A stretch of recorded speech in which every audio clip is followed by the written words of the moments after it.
I'm Coach Corey Wayne, and this is my video coaching newsletter. And the topic of this video newsletter is going to be how to get non-stop sex with online dating. And I'm not talking about the traditional type of dating like Match.com or the eHarmony.com type of websites of the world. I've got an email here from a reader who's actually recently joined one of those sex partner only websites. These are the type of websites where people go, men and women, and they're strictly looking for non-attached sex. And for whatever reason, these men, these women have made the decision, maybe they're busy professionals, they just, for whatever reason, they don't want the hassle and the drama that goes along with a relationship. But if you've been following my work for a while, you'll know that often I talk about the fact that men and women especially, they like sex just as much as we do. And when you also look at the fact that only 3 out of 100 men actually understand women, you realize the fact that 97% of the guys out there are at various stages of not knowing what the fuck to do or constantly doing things to turn women off.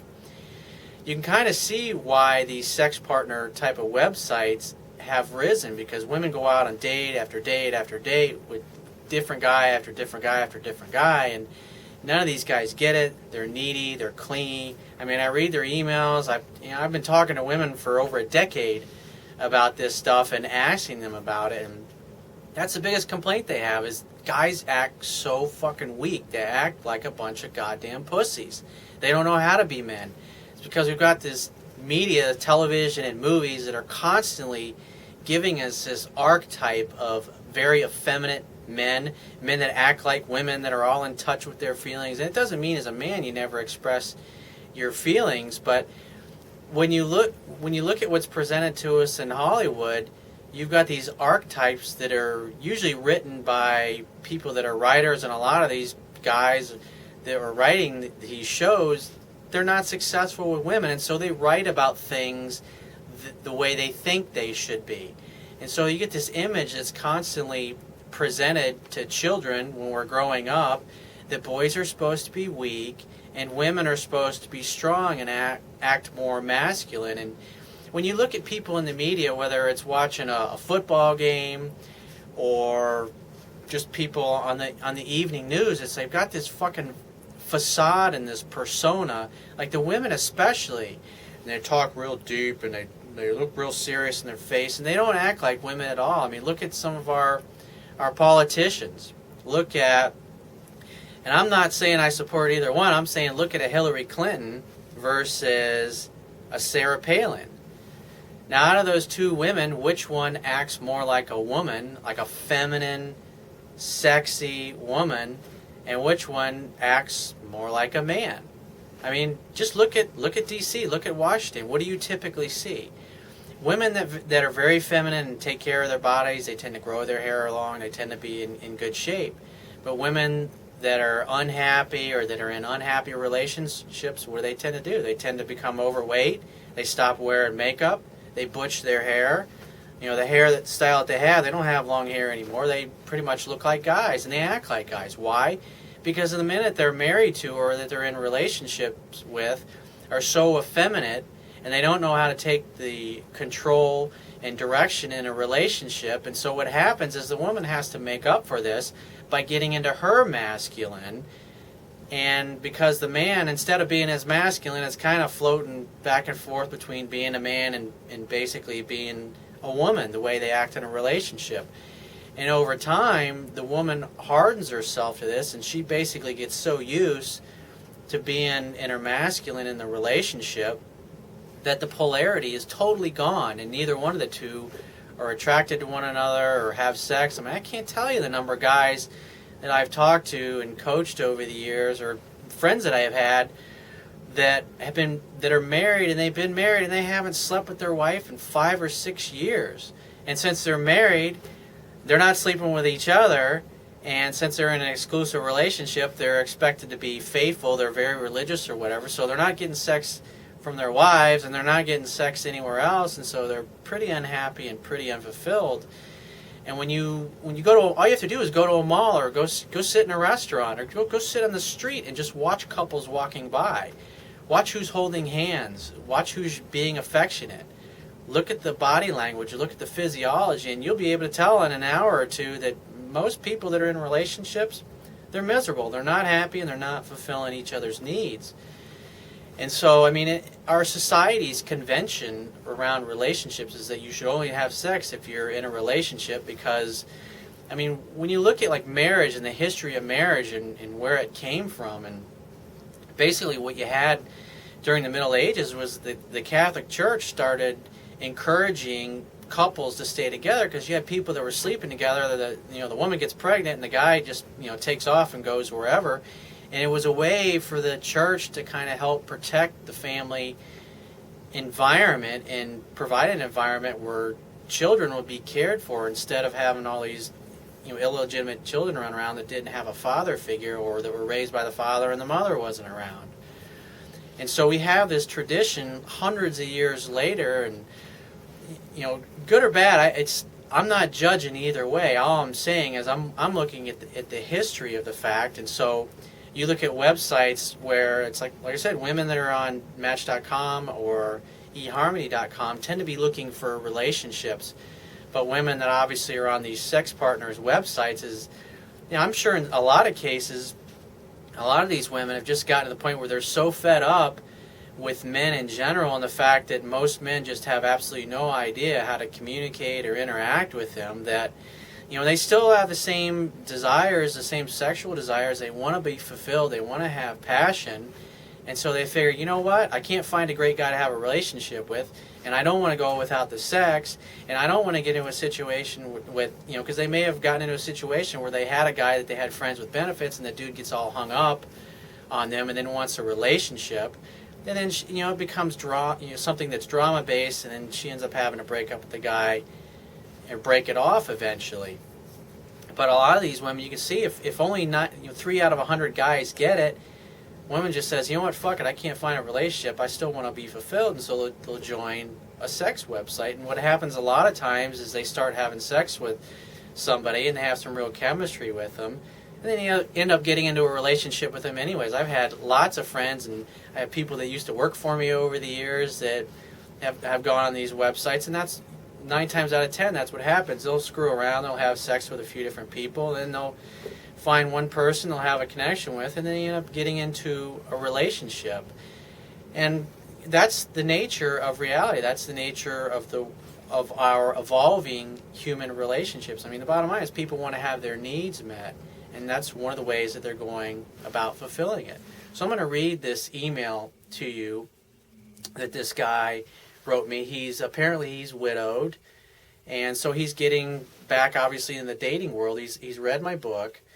So he says, Corey, I'm sending this to girls who view my profile dating website with explicit photos and profiles. What do you think, honestly? And here's what he says. He says, I am the man that women all around that women want all around in bed and out. We are not here for a long time. We are here for a good time. I like the simple things in life and nature. Down-to-earth guy. My sex is the best you will find and hard to beat, and my foreplay is the most wonderful experience you will ever have with the longest tongue in the South. You will love every minute. And I'm not a kiss and tell type of guy either. Very discreet. I am the respectful, ambitious Capricorn and a gentleman. I am widowed from the most fantastic lady that was on the planet. She taught me lots and lots. We had sex 2 to 3 times daily for years. That's just how hot we were for each other. She will remain in my heart. I hang out at OBX beaches most of the time and reside in Lancaster. My business gives me all the free time I want, so I am flexible for sexing selective ladies like yourself. I am not the desperate or the possessive type. So why'd you bring it up? What happens, happens. I am selective and only want the best for all involved. Any sort of relationship these days, long or short. I like to build some trust and lots of respect with a lady like you. My favorites include escorting a lady like you shopping, dinner, or a giant bubble bath with her favorite scents. You may not want me to go back home, or you may want me to come back again soon. Either way, it will be a sensuous time together you will possibly never forget. So let's exchange phone numbers and get this good time started. My only commitment the rest of the year is my Vegas convention. So please let me know your favorite toys and your favorite condoms. Tender kisses, Mark. Well, a couple things that I would say is that you got to keep in mind that women are emotional beings and they respond emotionally. And when I read this email, it looks like you've gone and you pulled out a lot of concepts from my book when I talk about things that women want and what they emotionally respond to, and you're dropping them into your profile here basically, which in essence is taking a statement that I wrote which was meant to appeal to a male's logical mind so they can understand something, and you're putting it in your profile here hoping a woman will read it and get the same effect. The key is that in your profile is you want to be mysterious. And some of your statements here, like I am the man that women want all around, in bed and out, that's basically bragging. An alpha male, a guy that is very good in bed and very fulfilling to women, it's self-evident. He doesn't need to brag about these things. So you never want to say things like that because you come off as basically bragging. And so what you want to do is that when you're talking here, it's like you want to paint the picture. It's like, think about it. Women read these romance novels. Why? I mean, let's boil it down. I mean, here we are. Women that are reading this are on a website because they're strictly looking to get laid. And they're probably there is they don't want to have any chance of getting involved with a guy who may get emotionally hung up and become needy and clingy to them. And some of the things that you've said here in your profile, or your profile, is exactly that. You're going to, because some things you say you sound confident, and other things you sound like a guy that's doing this for the first time that doesn't really know what he's doing, or he hasn't experienced sex with a lot of different women on this particular website. And I mean, think about it this way. If you're a busy, successful business owner and you're very successful with women, however, you're open to, the reason you got your profile online is the way you look at it is, hey, I'm going to meet women online that I normally wouldn't run into or encounter in my daily life. And so if I meet somebody here, it's great. It's a benefit. It's a blessing. But if I don't meet anybody, whatever, I could take it or leave it. And so some of the things in here, like, hey, I'm a business guy, or I'm a business owner, and so my schedule's wide open. Basically what you're communicating is, I'm a lonely guy, I have nothing else going on in my life, will you please spend some time with me? That's basically how it comes across. If you're a business owner and you're busy and you have lots of women calling you and texting you on your phone every day, and your biggest decision is trying to decide who you want to see tonight and who you want to basically disappoint and say, hey, I'm busy, I can't. You're not gonna have your schedule wide open. You're not gonna say that a month from now is the only thing I got planned for the next year, because that communicates to a woman that you don't have a lot going on. And if you don't have a lot going on in life, if a woman becomes involved with you, there's a good chance that you might become needy and clingy. And that's the whole reason these women are here in the first place, is they're trying to avoid emotional entanglements with guys that don't get it. And so if I were you, I would rewrite this thing and come from the place of trying to paint a picture of a love story. You want to be indirect. You want to be direct when you're making a definite date with a woman, but when it comes to trying to appeal to her emotions and creating sexual attraction, is that you want to do it by being indirect and using sexual innuendo.